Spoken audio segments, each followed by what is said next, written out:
I'm delighted to welcome today Lilian Sjøberg, who is a biologist and has created something called Hope Shortcut, which is enabling many people with some very serious chronic diseases to get better. So welcome to the podcast, Lilian. Lovely to have you here. Thank you very much. So Hope Shortcut, what does that mean? Tell us about it. It's because for 5 years I've studied how people with chronic diseases become better. And the first thing you need to install is hope, because when people get a diagnosis, they are told that it's something they need to get used to it, because it will be forever, and they probably will get worse and worse. And that made people lack confidence and lack hope. So the first and the most important thing is to install new hope that they of course can become better. And due to me collecting all this knowledge for 5 years, the shortcut is that people, instead of also using 5 years, they can build on top of all the knowledge I have collected in my online courses. Brilliant, absolutely brilliant. Hope definitely is the thing for people that I've supported with cancer and helping them to reverse their condition or live better with it. They and their families say hope is the biggest thing that they can wish for, which I've given them, which is really lovely. And you're the only person I've heard use the word hope, so it's refreshing. We know we're on the right track. So your online courses, how do they work? It's a 6-week course where I both give people new knowledge. I build in this hope. So I crack all old beliefs about how diseases are usually seen, and I tell people why it's not correct. And the next module is how to learn to track your own symptoms, so you can see that often most symptoms are not stable, they vary, and this variation is a sign that there's something else going on than you being diseased. Because if you were at a chronic disease, the symptoms must be chronic, stable all day, night, and every day in the week, but it's not the case. The symptoms go up and down and up and down. And to make people aware of these ups and downs and what happens just before, it gives people an awareness, and they can start seeing the relationship, because it's often a stressful event that creates these bigger symptoms. And by turning around all this knowledge that everybody knows symptoms are stress related, then let's do something about the stress and see what happens when we reduce stress. What is left? So there's not a lot of people on the earth that have made this connection. Maybe you are one of the few as well. That let's see what happens when we reduce stress, and just be nerdy about it, one stressor after the other, and see these symptoms become smaller and smaller. And then it's just a matter of how long you continue this process. So this is the next step, being aware of these connections. And then I have a module about 4 strategies that the people with diseases use to become better, or even get close to 0 symptoms. And the last module is about building up some new energy and take a decision to go from knowledge mode where you collect knowledge, and into a mode where you start changing habits and way of thinking and start doing things instead of just reading. Brilliant. It sounds very simple, but when people have a chronic illness, in my experience, a lot of them don't have much energy. So how do you said it's an online course? Is it do they have to appear on Zoom calls, or is it something they listen to, email? How does it? What does it look like? It is a lot of small videos I've made.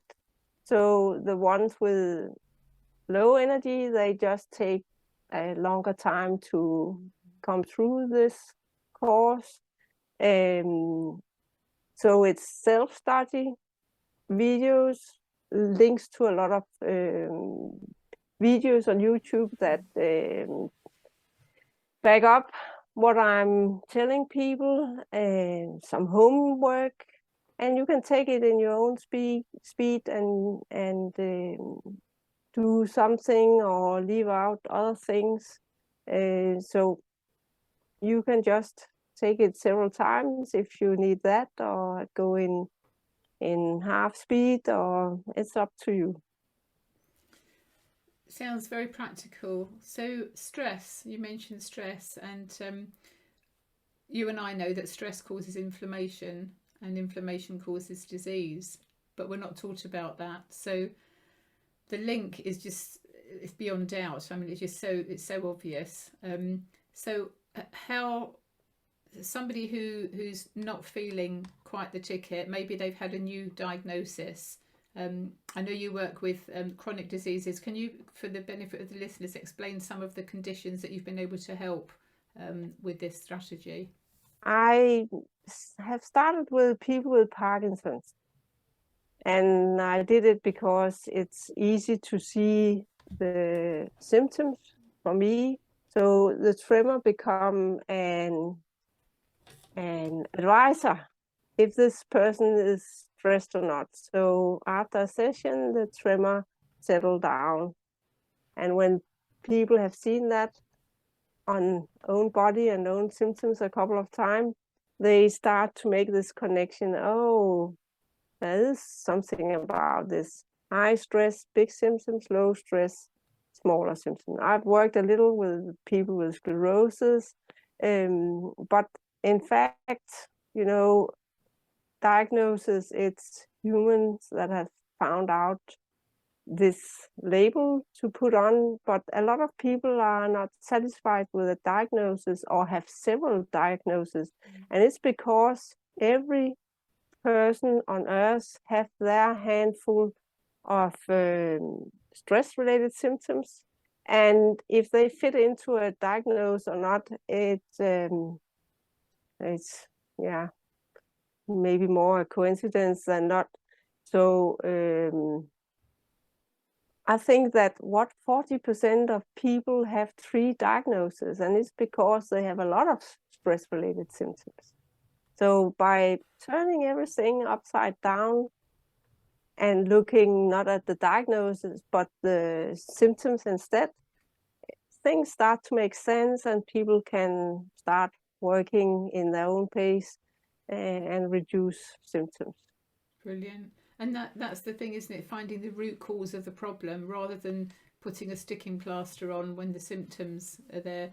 And at the end of the day, a GP has only got the word of the person with the symptoms when they present themselves to the doctor's surgery. So that's a lot of it, I think, is guesswork, because they don't really know what they're looking for. Just going on symptoms, which, as you say, could cover a whole multitude of different conditions. Lilian, you've created something called the stress test, which I think is absolutely brilliant. So can you tell us about the stress test? Yeah, it is because I'm a biologist, I think about how do animals do when they are stressed. And even if we do not like it, we have the same system as the animals built in. We have our instincts. We call them fight, flight, and freeze. And even if we're not on a savannah running around with elephants and zebras, we have the same instincts. So we can be caught in these instincts, fight on the job where you need to do this and that, having a lot of ambition to beat the other guys in office, or you can have flight instincts where you run around and do everything very fast and must drive home early and fast to get children. And so we have got a full package of these instincts. And by taking in this knowledge, it makes it more easier to understand what's going on. The problem is, like animals, we do not run and we do not beat our manager if we don't like him. We sit at our desk in front of our computer and do not do a lot of things. And this knowledge is a basis for this stress test. So I've taken these fight, flight, and freeze and a couple of other instincts and put them into a test where I ask people different questions. How do they react in this and that situation? And like all other tests, when people see the results and it fits on them, they start to understand who am I compared to other people, and maybe their spouse take the test and can see they end up in another stress pattern, and they can start to discuss, well, I thought we were more similar, but we are not. We have different ways of seeing the world and how we react on stressors, and that's what's the strength about personality test, is that you find out that your way of coping with the world is actually a lot different from other people's reactions. Absolutely, because we all present differently, don't we? We might be somebody at home, and then we go out onto the big wide world, and we may put on a uniform or a suit, and then we behave in a way that's different to our natural selves. And if we've in conflict all the time, we're not being authentic, and that builds up stress, doesn't it? And that stress leads to inflammation and so on. Yeah, and we have a tendency to think that the rest of the people do and think like we do. And being confronted with that mirror of information, said, okay, now I start to understand why I have ended up in this and that situation with this and that disease, because it's correct here, and I can see that my spouse, who is not diseased, has a more relaxed way of reacting to the world. Is there any trend or pattern that you've seen by the people who've taken the stress test and then the clients that you've worked with? I see this trend that people in flight being more fearful, they are maybe the person that visit my page and ask for my advice and my help because they know that fear is not a good feeling. The guys that are caught in fight stress, they have no clue why they get symptoms. So I have not a lot of these guys, but I have a few who just say, I'm not stressed, help me, I trust that you can do something. And then we start to dig into why are they actually a lot more stressed than they think.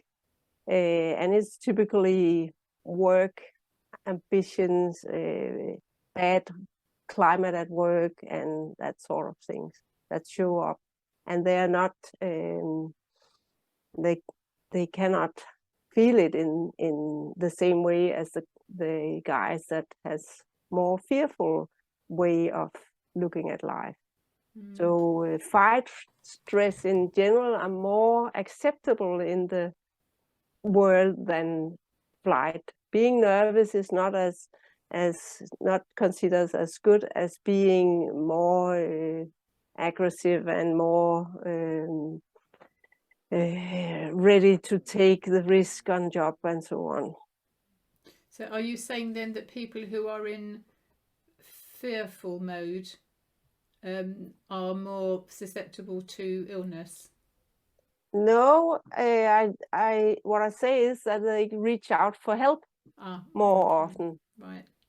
If everything is good at work and you are having a high income, lots of ambition, you don't believe that you are stressed, but you can be.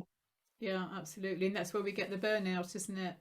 Yeah, then they are hit a little later with some severe symptoms. Yes, yeah, which is what happened to me. And what I've noticed is that people, myself included, we tend to modify our behaviour. We manage through whatever the thing is that's causing us stress. We find a way around it, or we think we've dealt with it, and then the next thing comes along which is a bit bigger, and we still haven't dealt with the last thing. So we end up with this layers and layers and layers of stress. Yeah. And we're gradually, we think we're managing them, but in actual fact, one day our body goes, not doing this anymore. So we're intellectually saying that we're okay, but actually our body physically is giving us other signals that we ignore. We have a whole life experience on dealing with the problems, but when we get older, this stress is exposed. It's like getting wrinkles. The patterns on it's not a coincidence if you get wrinkles in the mouth of it's not a coincidence. These tensions has been in your muscles and skin your whole life, but when you get older, it show up, and that's the same with diseases. In the end, your body cannot hold the tension in, and it is shown some way or another. Yeah, absolutely true. I hadn't thought of that, but yeah, it makes sense, isn't it? And even though podcast audio listeners can't see this, YouTubers can see that Lilian and I both have nice skin and few wrinkles. So that's I think we're walking our talk, because we're health related coaches and mentors, and we are walking our talk in the way that I've lost a couple of wrinkles during this work with myself. So Botox, go home. We can do it a lot. Because if we find the right underlying trauma that cause you have wrinkles in somewhere in your skin, then it's forever, it's gone. Yeah, absolutely. Yeah, very good. And we're happier, we're healthier, we often lose weight, their relationships improve. Once we've identified where the stress, the trauma is, then we can get on with our lives, rather than pretending and paper overing, putting sticking plasters on and taking a tablet, I've got a headache, take a tablet. Well, no, absolutely not. Yeah, that's a process. Every person are going through a process where they either stay into the old beliefs of what the doctors tell that they should eat this pill, or they start a new belief that there's something else that you can do to become better. And lately I have, I've moved myself and my thoughts from thinking that I was an alternative treatment I was dealing with, but now I think it's actually a sort of science, because we are trying out new things. All us guys, you and me, and a lot of other people that are trying out so many ways to de-stress people. You can consider it as science as well. The normal science, they have decided it's in the brain, it's pills, it's operations, and they continue digging after the solution there. But the rest of us, we're trying out so many different things. Some of them work, some of them doesn't work. but we are the frontiers in the scientific world actually. Yeah. So I like this idea that it's we are the future here, that we help science to get a new way to solve all these problems, but they need to lift their head and start talking to us. Yes, yeah. There's an awful lot of health alliances started. I was speaking with somebody this morning. There's People's Health Alliance, there's the World Health Council, there's can't remember, there were three that I was told about this morning. Health, natural health by the people for the people, you know, moving away from the take a pill approach. Yeah, it's good. about taking responsibility. So I was really encouraged about that. So we need to take responsibility. We need to listen to our body. And as you're saying, the symptoms, the expression of the body going up and down, that's good, isn't it? Because it shows that the condition isn't stable. If it's going up and down, there's movement there already. So it's easier to fix. Well, easy, but you know, it's possible. It's doable, and trust me, when you have moved the first 5, 10, 15, 20 stressors, maybe even your stable symptoms start to vary a little, because now there's room to feel and see this variation. Yeah. And I hope you'll write down these names somewhere under the video you just said. But I'm also trying to find new professionals that have the same view about this biological way of thinking health. So I've made a sort of a portal where I hope that people come and help me, because we are starting a small revolution here. Us and the guys you just mentioned here. It's needed, because I mean, science have shown for the last 60 years that a cure is not soon upcoming. So this word about stress reduction is it's a harder but more stable way out of these diseases. Yeah, well, of course, the Western medicine model doesn't want to find any cures, because that means they'd have no customers, and the money would go down. So there's me being cynical, but we probably shouldn't get onto that topic. So how do people get hold of you, Lilian? What's your website address? It is www and then .hopeshortcut.com, and I have a Facebook as well, and it's called maybe you could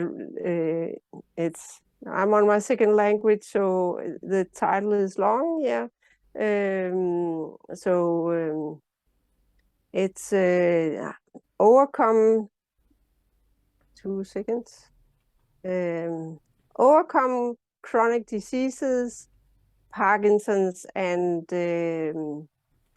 stress-related symptoms. And I put in this Parkinson because it's where I start building up with Parkinson people. Right now, I have some people with diabetes coming in the group, and again, the diagnosis doesn't matter. It's if you're open for this way of looking at things, reducing stress, and see what happens. And so all diseases are welcome. You know, even people with Down syndrome that we know are 100% genetic. From I was a child and until now, their average lifespan have changed from 25 years to 50 years.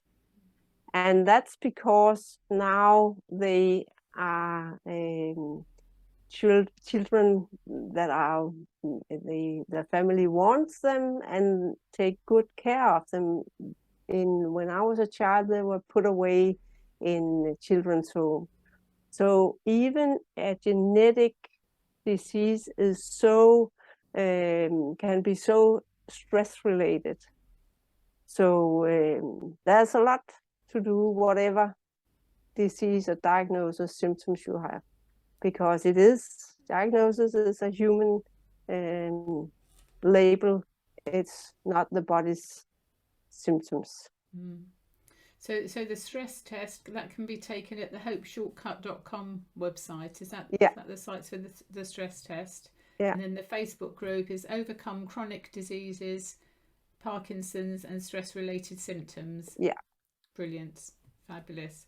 So Lilian, I'm not going to attempt to say your second name again, but thank you so much for being thank you for today. having me here. It's so good that we have these conversations, so we can spread out the message. There's so many things you can do to become better regardless of what disease or diagnosis you have. Yes. Absolutely. And just look at your life and see where the stress is, and not stress that you're managing, stress that you're not managing, stress, if you feel overwhelmed, it's everywhere. We all get these moments, don't we, even though we think we're okay.